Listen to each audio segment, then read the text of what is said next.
Derivative of N exponential functions.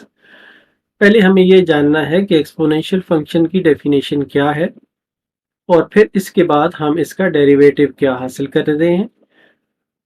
Exponential function की definition है a function f defined by fx is equal to a power x जबकि a greater than 0 हो और a 1 के बराबर ना हो और x जो है वो कोई भी रियल नंबर हो, तो ऐसे फंक्शन को हम एक्सपोनेंशियल फंक्शन कहते हैं। अगर इसमें हम a की जगह पे e को रिप्लेस करें तो fx is equal to a power x आ जाता है, fx is equal to e power x। ये जो e पावर x है ये नेचुरल एक्सपोनेंशियल फंक्शन कहलाता है। इसको जब हम डिफरेंशिएट करते हैं e पावर x को तो इसका रिजल्ट e पावर x ही आता है। ये रिजल्ट आपने याद रखना है। इसी तरह जब a पावर x को हम डिफरेंशिएट करते हैं तो ये आता है a power x dot ln of a। तो ये दोनों रिजल्ट आपने याद रखने हैं, अगली एक्सरसाइज में ये बहुत फ्रीक्वेंटली यूज होंगे। नेक्स्ट हम देखते हैं कि डेरिवेटिव ऑफ लॉगरिथमिक फंक्शंस क्या होंगे। पहले हम देखते हैं कि लॉगरिथमिक फंक्शन की डेफिनेशन क्या है। इफ अगर a ग्रेटर देन 0 हो और a 1 के बराबर ना हो और हमारे पास एक फंक्शन हो x is equal to a power y और इसका हम लॉग लें तो ये आता है log of x to the base of a। इस तरह हम ये लॉगरिथमिक फंक्शन को डिफाइन करते हैं। अगर हम बेस e लें log of x to the base of e तो इसको हम नेचुरल लॉगरिथम कहेंगे और अगर हम बेस 10 लें log of x to the base of 10 तो इसको हम कॉमन लॉगरिथम कहेंगे। हम यहाँ पर log of x to the base e को ln x की शक्ल में लिखेंगे तो y is equal to ln x हम लिखेंगे इसमें। अब हम इसका देखते हैं कि डिफरेंशिएट करेंगे तो क्या रिजल्ट आएगा। अगर हम डिफरेंशिएट करें तो ln x को अगर हम डिफरेंशिएट करें तो ये आता है ln x का डिफरेंशियल 1 ओवर x और multiplied by ln of e।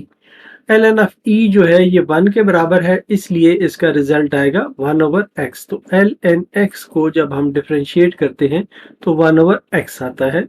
इसी तरह अगर हम log of x to the base of a को डिफरेंशिएट करें तो ये आता है 1 over x multiplied by 1 over ln a। ये ऐसे रिजल्ट्स हैं जिनको आपने याद रखना है।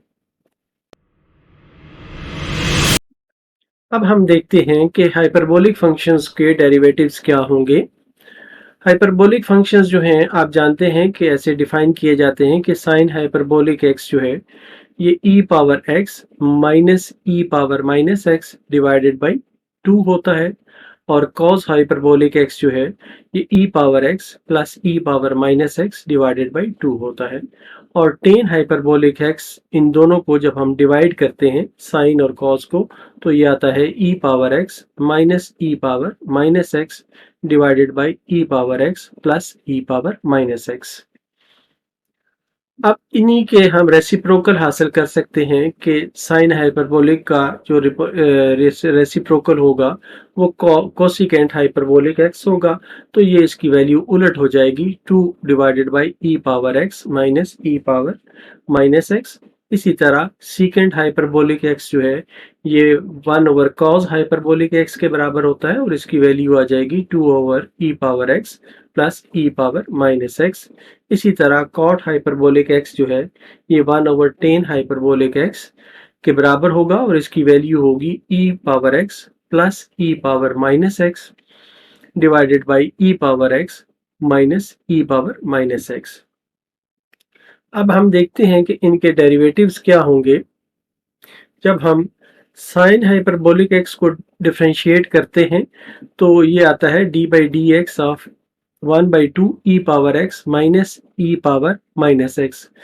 ई पावर एक्स को डिफरेंशिएट करें तो ई पावर एक्स ही आता है, और ई पावर माइनस एक्स को डिफरेंशिएट करें तो एक माइनस जो है ये एक्स्ट्रा आ जाएगा, क्योंकि जिस वक्त माइनस एक्स को हम डिफरेंशिएट करेंगे तो उसका रिजल्ट जो है वो -1 आएगा। इसलिए इसको डिफरेंशिएट करके हमारे पास रिजल्ट आता है ई पावर एक्स प्लस ई पावर माइनस एक्स, और इसको हम लिख सकते हैं, ये है कॉस हाइपरबोलिक एक्स के बराबर है। इसी तरह जब हम कॉस हाइपरबोलिक एक्स को इसी प्रोसेस से डिफरेंशिएट करते हैं तो इसका रिजल्ट आता है साइन हाइपरबोलिक एक्स, और टेन हाइपरबोलिक एक्स को जिस वक्त हम डिफरेंशिएट करते हैं तो इसका रिजल्ट आता है सीकेंट हाइपरबोलिक स्क्वायर एक्स। दोबारा रिपीट कर लेते हैं कि अगर साइन हाइपरबोलिक एक्स को हम डिफरेंशिएट करें तो रिजल्ट आएगा cos hyperbolic x, cos hyperbolic x को डिफरेंशिएट करें तो साइन हाइपरबोलिक एक्स आएगा, और टेन हाइपरबोलिक एक्स को डिफरेंशिएट करें तो secant hyperbolic square x result आएगा। नेक्स्ट हम देखते हैं कि इनवर्स हाइपरबोलिक फंक्शंस के डेरिवेटिव्स क्या होंगे। Sine hyperbolic inverse of x को जब हम डिफरेंशिएट करें तो ये आता है 1/1 plus x square whole under root, और इसका जो डोमेन है एक्स वो मेंबर ऑफ आर होगा, रियल नंबर्स का कोई भी नंबर हो सकता है। इसी तरह cos hyperbolic inverse of x को डिफरेंशिएट करें तो इसका रिजल्ट आता है 1/x स्क्वायर -1 का होल अंडर रूट, और इस केस में डोमेन जरूरी है कि x जो है वो ग्रेटर देन 1 होना चाहिए। Tan hyperbolic inverse of x को डिफरेंशिएट करें तो 1/1 माइनस एक्स स्क्वायर आता है, और यहाँ पर x की वैल्यू जो है एब्सोल्यूट x जो है वो लेस देन 1 होना चाहिए। इसी तरह cot hyperbolic inverse of x को डिफरेंशिएट करें तो इसका रिजल्ट आता है -1/x स्क्वायर -1, और डोमेन जो है x एब्सोल्यूट जो है ये ग्रेटर देन 1 होना चाहिए। यहाँ पर लेस देन 1 था, और यहाँ पर डिफरेंस इन दोनों में ये है कि यहाँ पर x जो है एब्सोल्यूट x जो है ये ग्रेटर देन 1 होना चाहिए। और secant hyperbolic inverse of x को डिफरेंशिएट करें तो इसका रिजल्ट है -1/x 1 minus x square under root, और cosecant hyperbolic inverse of x का रिजल्ट है -1 divided by x under root 1 plus x square. ये इंपॉर्टेंट रिजल्ट्स हैं डिफरेंशिएशन के, जिन्हें आप जरूरी है कि याद रखें।